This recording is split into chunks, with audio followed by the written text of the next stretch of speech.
Do you ever feel that if you had a bit more courage, you could achieve way more in your life? Well, that's because it's probably true.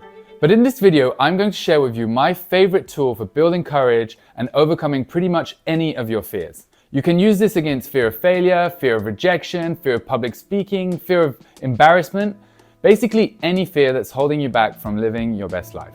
But why should you listen to me? Well, over the last 3.5 years, I've been on a mission to become more confident myself and to stop being held back by my own fears.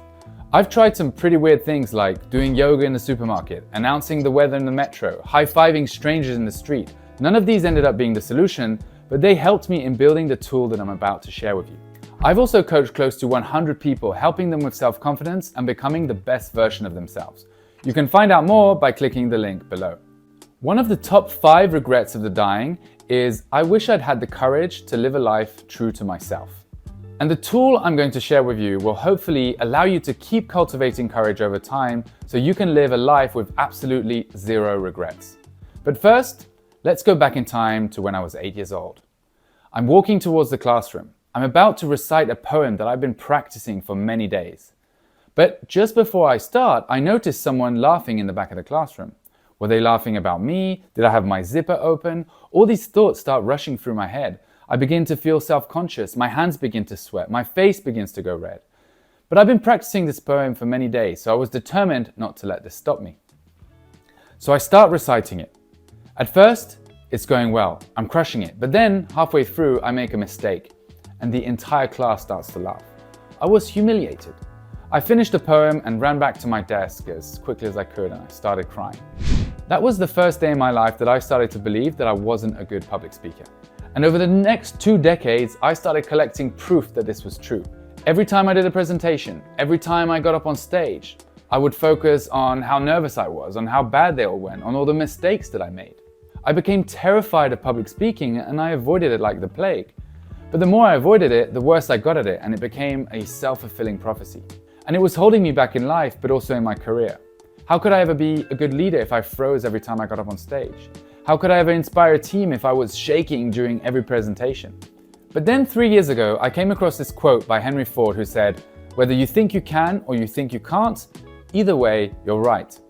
It dawned on me, maybe the problem wasn't with me not being good at public speaking, but rather with the belief that I was. So I decided to challenge that belief and confront that fear that had been holding me back for so long. I took one small step and joined a public speaking club called Toastmasters, thinking it would improve my public speaking, but not knowing that it would actually teach me so much more. First of all, it taught me that confidence is the result of taking action, not the cause of it. It also taught me that there is no courage without fear, and that fear is not something you need to overcome. It's possible to do things scared, which is the definition of being brave, by the way. But most importantly, joining this club gave me an outlet to practice courage in a safe environment. I created this imaginary jar which I filled with memories of me being brave.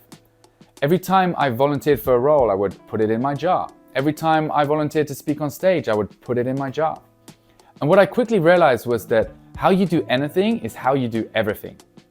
And the way that I approached my fear of public speaking was the same way that I approached many of my other fears. And so the braver I was with public speaking, the braver I became in all the other areas of my life. I started standing up for myself, not avoiding difficult conversations. I mustered up the courage to propose to my now wife. And every time I would put these moments in my jar. Starting my own coaching business, put it in the jar. Being vulnerable and posting on LinkedIn, put it in the jar. Doing 30 days of constructive embarrassment, put it in the jar.